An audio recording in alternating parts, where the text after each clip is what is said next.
Chapter 14. Mental Gender. Students of psychology who have followed the modern trend of thought along the lines of mental phenomena are struck by the persistence of the dual mind idea, which has manifested itself so strongly during the past 10 or 15 years, and which has given rise to a number of plausible theories regarding the nature and condition of these two minds. The late Thomas J. Hudson attained great popularity in 1893 by advancing his well-known theory of the objective and subjective minds, which he held existed in every individual.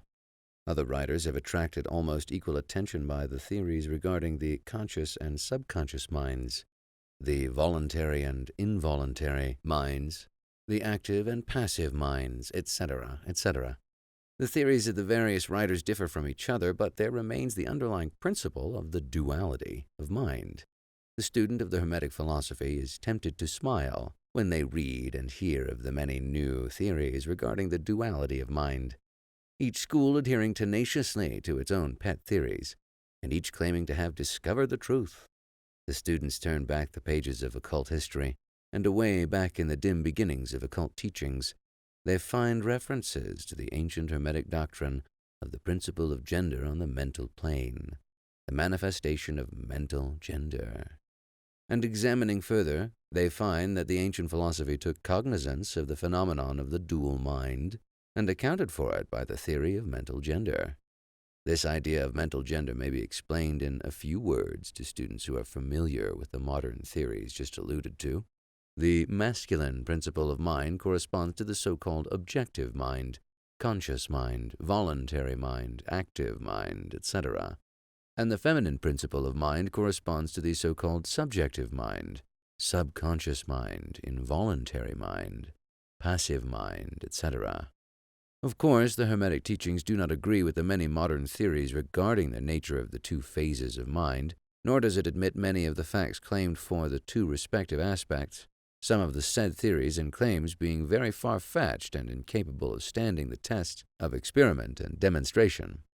We point to the phases of agreement merely for the purpose of helping the student to assimilate their previously acquired knowledge with the teachings of the Hermetic philosophy.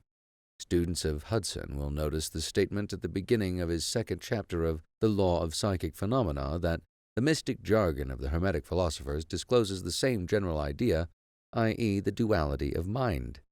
If Dr. Hudson had taken the time and trouble to decipher a little of the mystic jargon of the Hermetic philosophy, he might have received much light upon the subject of the dual mind, but then perhaps his most interesting work might not have been written.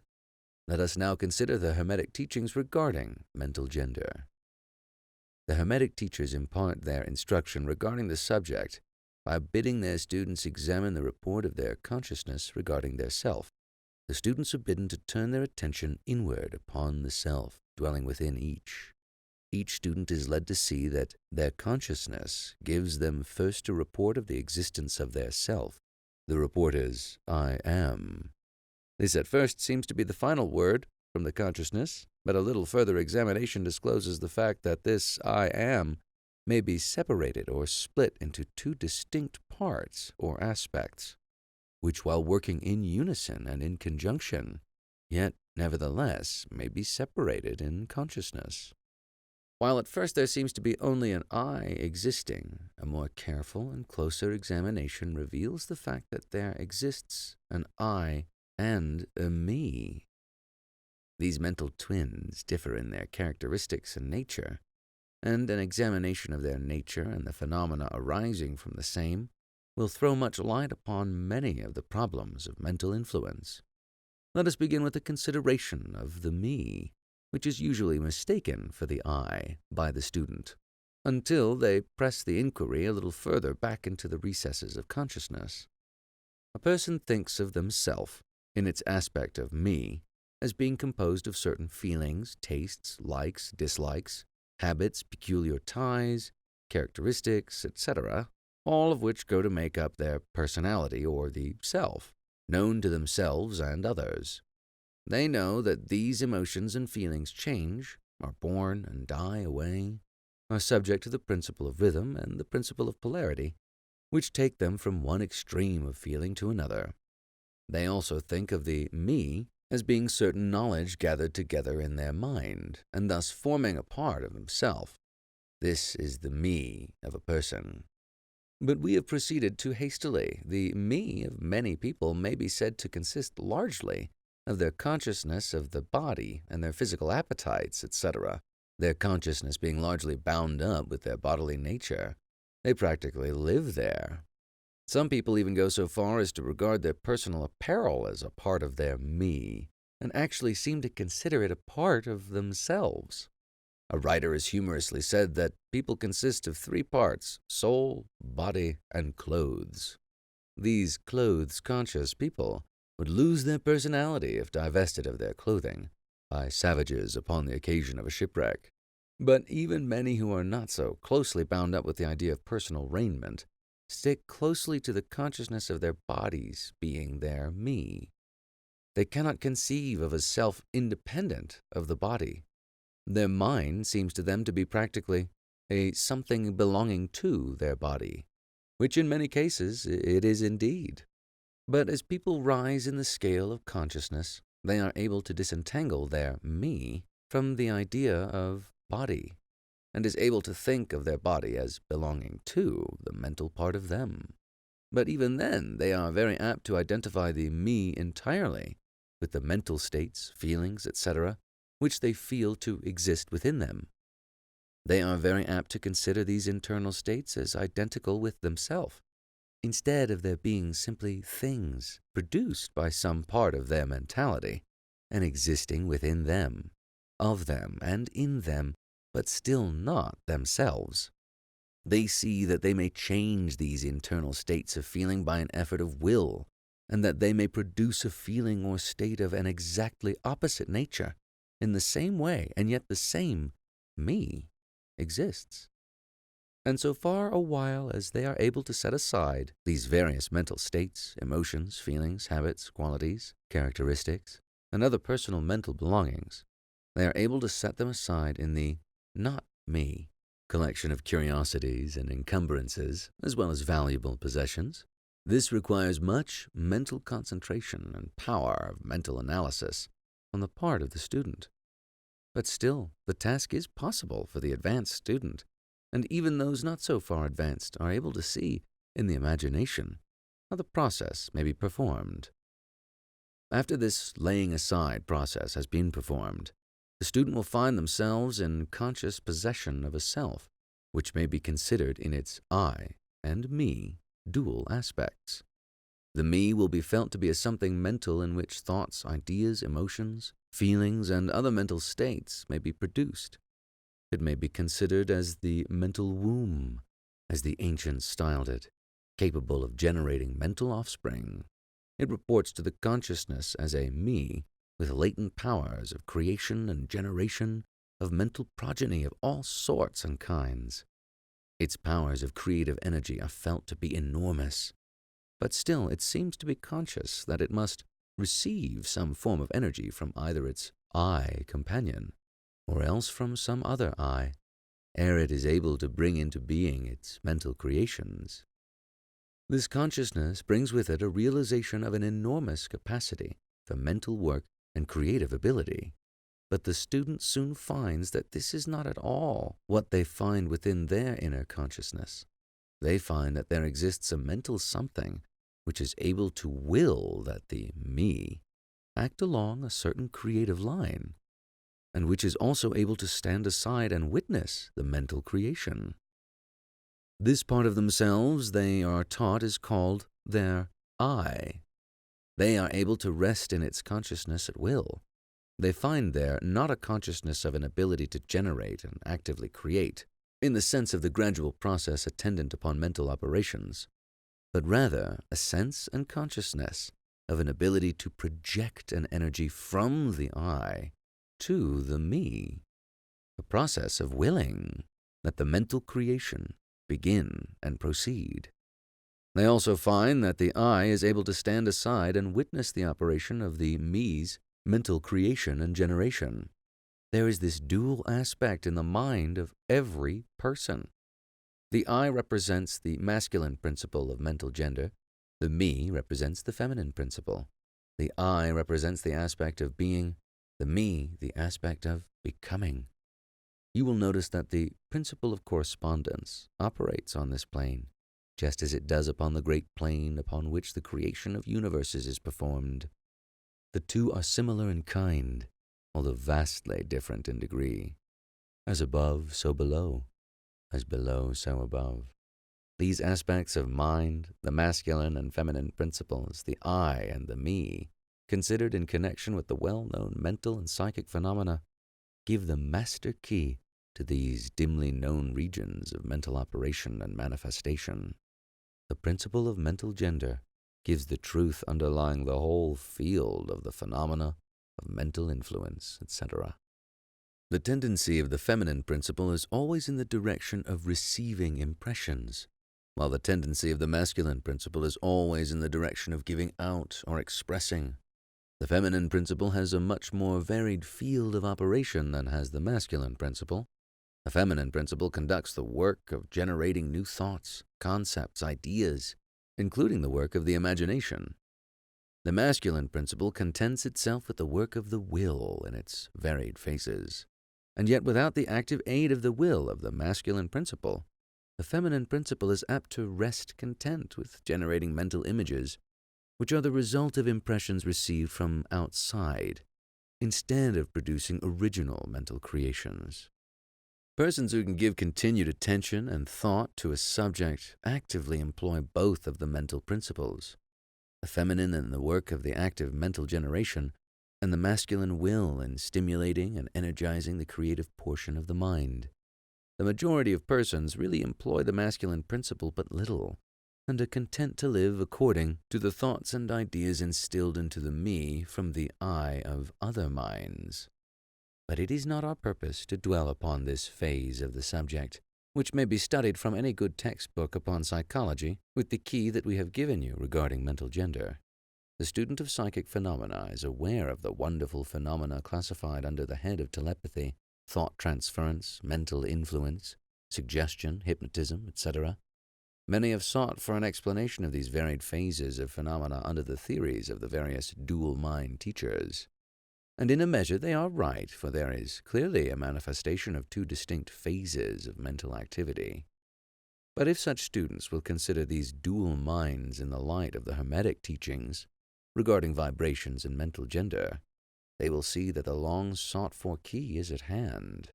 In the phenomena of telepathy, it is seen how the vibratory energy of the masculine principle is projected toward the feminine principle of another person, and the latter takes this seed thought and allows it to develop into maturity. In the same way, suggestion and hypnotism operates. The masculine principle of the person giving the suggestions directs a stream of vibratory energy or willpower toward the feminine principle of the other person, and the latter, accepting it, makes it its own and acts and thinks accordingly. An idea thus lodged in the mind of another person grows and develops, and in time is regarded as the rightful mental offspring of the individual, whereas it is in reality like the cuckoo egg placed in the sparrow's nest, where it destroys the rightful offspring and makes itself at home. The normal method is for the masculine and feminine principle in a person's mind to coordinate and act harmoniously in conjunction with each other.